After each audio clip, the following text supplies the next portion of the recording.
it makes no sense. But these are the most important ones. So what I'm saying is purely logical. If this system made sense and we're going to have a wealth disparity, we're going to accept this, it should be those people first and foremost that are doing those jobs that are absolutely crucial to the welfare of society. I mean, give me a break. Am I not being sensible? I know I am. I don't need anybody to tell me I'm being sensible. I am. So, figure it out, folks. Figure it out that these people are duplicitous. They are working with the spirit of Satan, the spirit of evil. Nowadays, the 21st century, it's almost like you're immoral if you understand the difference between good and bad, right and wrong, and truth and lies. Oh, you're religious. Oh, well, everything you say is to be, tossed away and poo-pooed because, morality and ethics. Oh, come on. That means you're religious. The golden rule. Don't give me that crap. That's something Jesus said, So, you know what? I'm telling you, folks, this is why I say that I'm scared. I'm scared of what it's going to take to snap people out of it, and it's probably going to take something big. If we are stupid enough to elect Hillary Clinton, who is very provocative toward Russia, okay, you're asking for trouble. You're asking for big trouble. And I don't know what. I don't prescribe to the nuclear war, hydrogen war, neutron war. I'm not one of those. But believe me, conventional is bad enough, especially when our guys, white hats in high places, know these are not the bad guys. And their hearts aren't going to be in the fight. Our fighter pilots are intellectuals. They're not going to do what their leaders tell them. They know about the Nuremberg trials, and they're not going to take orders from some blowhard commander that's just not willing to put his neck out there on the front lines, okay? They're not doing it. Thank God for white hats in high places. That's what we got. That's what's saving us from these monsters. So whether Donald Trump, if he gets elected president, what he's going to be able to affect to change, I don't know. But one thing that made me really take to him, the first thing he said that really got me on his side was saying that he was ashamed of America entertaining so much homelessness. Okay, this is wrong. This is immoral. It's unethical. It's un-American. It's unpatriotic. It's ungodly. And so I'm all on board. I've been a homeless advocate all my life, as far back as I can remember. As a child in Italy, seeing people living under the bridge, bringing cabbages. I remember that we had left over at the boat I was on with my dad. And this young man jumping out of bed in his underwear, grabbing a head of cabbage and just gnawing on it like an animal. Okay? I have hated poverty. I've hated homelessness for a long, long time, folks. We're talking 50 years now. All right? And it's not subsiding. And I hate to see what's happened in my country because I am a patriotic American. And I'm probably going to stay here and fight it out, even if Hillary becomes president, because she's going to fall one way or another. All this stuff keeps coming out more and more with her implicated in the Benghazi fiasco, giving that Libya to the ISIS character, ISIL at that time. All these people. I mean, these are the people that Russia's fighting, and we're saying, no, don't fight them. They're the freedom fighters. They're going to get Assad out. We want Syria so that, they can't do anything to Israel or whatever their thinking is. Okay, I don't know what their thinking is. These are madmen. These are insane people. John McCain sucks up to them. So it's a bipartisan thing. We ought to get rid of the duopoly since all these people are working on the same side and just vote the person into office. Okay, because it's all deceptive. It's all just designed to keep us, we the people, divided, while these monsters at the top run roughshod over us. They hate humanity. They don't want us prosperous. They want to lower our standard of living. This is the whole climate thing. And these are the same ones that are suppressing clean energy technology. These are the ones that prescribe to this. Beware of disruptive technology. We've got to have this...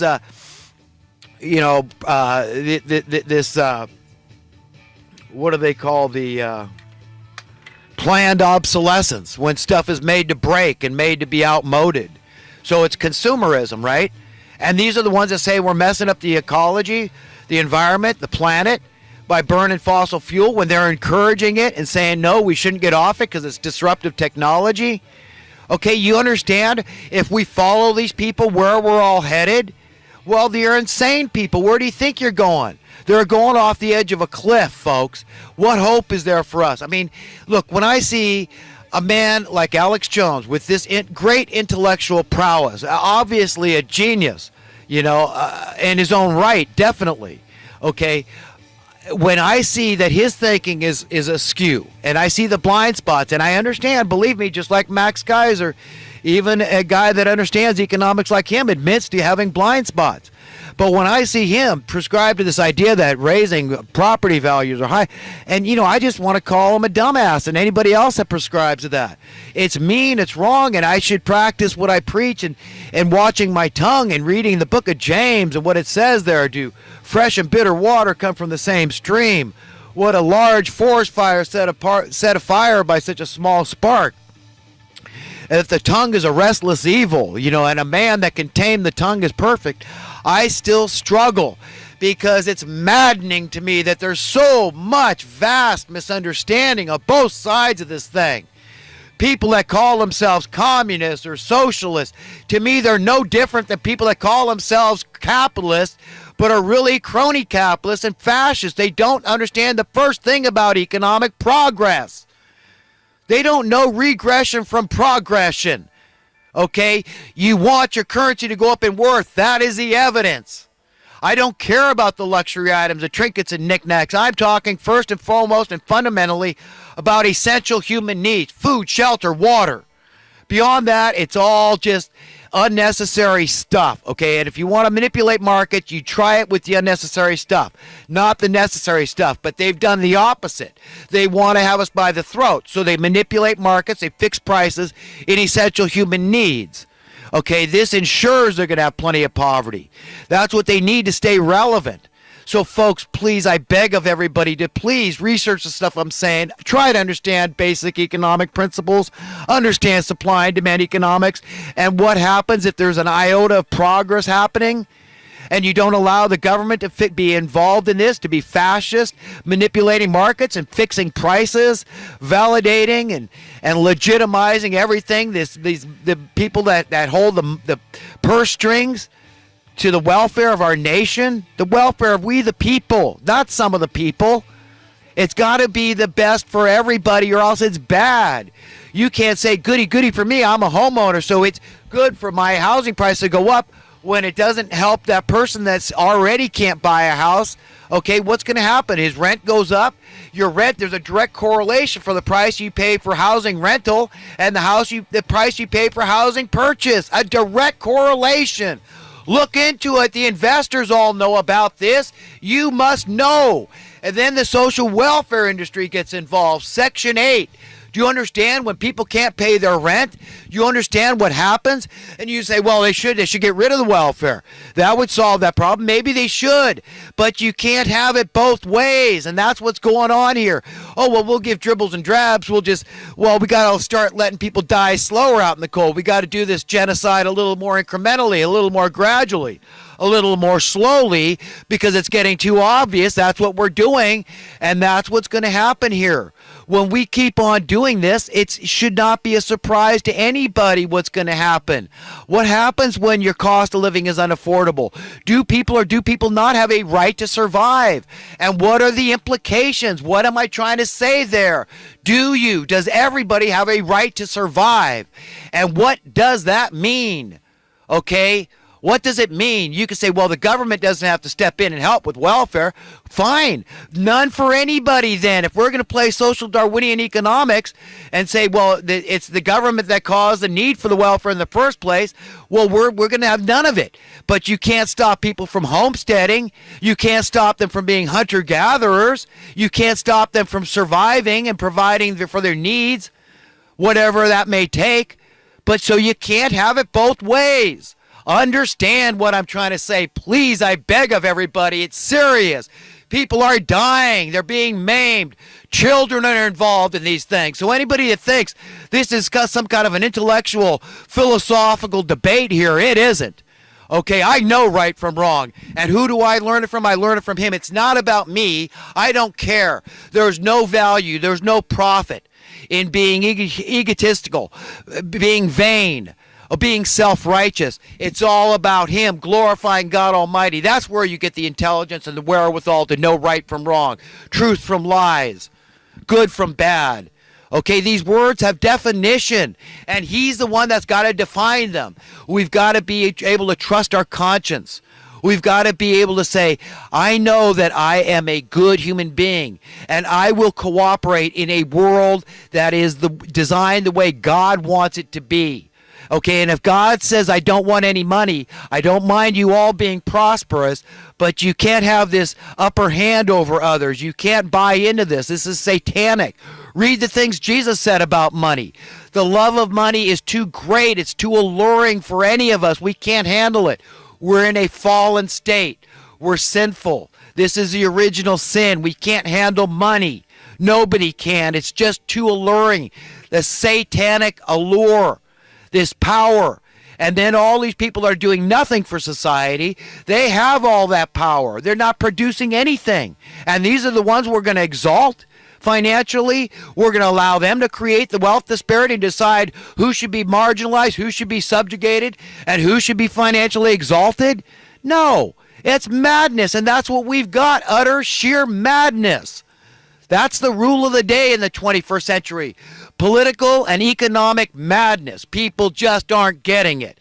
Please, though, please consider what I'm saying. Consider why prosperity for all is an anathema to these people. A rising tide of prosperity, gradual though it may be, is such a threat to their system because it does indicate, it does denote a means to an end, okay? And that means their end. That means rendering them utterly irrelevant. We won't need them.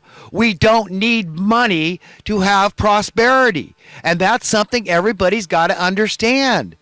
That if you want to know everything, you want to know the wisdoms and the secrets of the ages, just get on your knees and turn to God. Say, God, instill me with it. And I know if I want to research anything, I go online and the wisdom of the ages is at my fingertips. All of us are without excuse to understand this stuff and to be empowered by it.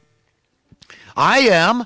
I know it. I know the allure of money. I know that I'm quite competent and capable of making a fortune. And I see that it's not going to make me happy, so why expend the energy? Now, if I saw the wound on the collective body of humanity bound up, where it's hemorrhaging, folks, where it's logical to bind the wound, where people are dying out in the streets, then I could prescribe to it. If I saw an iota of progress, I could prescribe to it. I'm not seeing nothing. Poverty is still growing. The evidence is we've lost home ownership here in California. The majority of people are renting. We've lost prosperity, and it's creeping across the country. Does Alex Jones understand that? That's what's coming to Austin. You think high housing prices are good? What about your property taxes? Don't those go up right alongside it, concurrently, simultaneously with your property values? Well, they probably are. Every time the tax assessor does a new assessment, well, what are you going to find out? You're going to see your property taxes went up. So what is so great about gentrification and high cost of housing? It's not, especially for those that can't afford it as it is. And then the government comes in and exacerbates the problem by subsidizing the industry and putting it in the pockets of guys like Rich Dad, these greedy peckerheads out there. Okay, you understand where they got rich? Off you. Don't blame the poor. They made it off you. Remember who to blame for making people poor, for reducing their standard of living, impoverishing people. Alex Jones, you know that's true. You're always talking about that. So how can you say it's good on one hand and then support crony capitalism on the other? You want your housing cost to go down. That means your housing dollars went up. My God, am I really smarter than everybody else? If I am, folks, it doesn't feel good. I feel like a misfit. I feel like an alien, okay? So, you know what? I mean, maybe I should apologize to everybody because I feel like I'm speaking in a very judgmental manner, but I'll tell you, folks, I'm scared. I'm scared of what it's going to take to awaken humanity. Say, wow, man, we really better start living like a family here. I know just yesterday before this war with Russia, we were at odds. We were at each other's throats because you voted for Hillary and I voted for Trump, and you're a socialist and I'm a capitalist, and yada, yada, yada, and on and on. And now everything's destroyed, and we're having to work together by brick to put our houses back together. Okay? You understand? What's it going to take to wake people up? And sometimes I just don't know. I just don't know. I'm frightened because I see people, very smart people, that get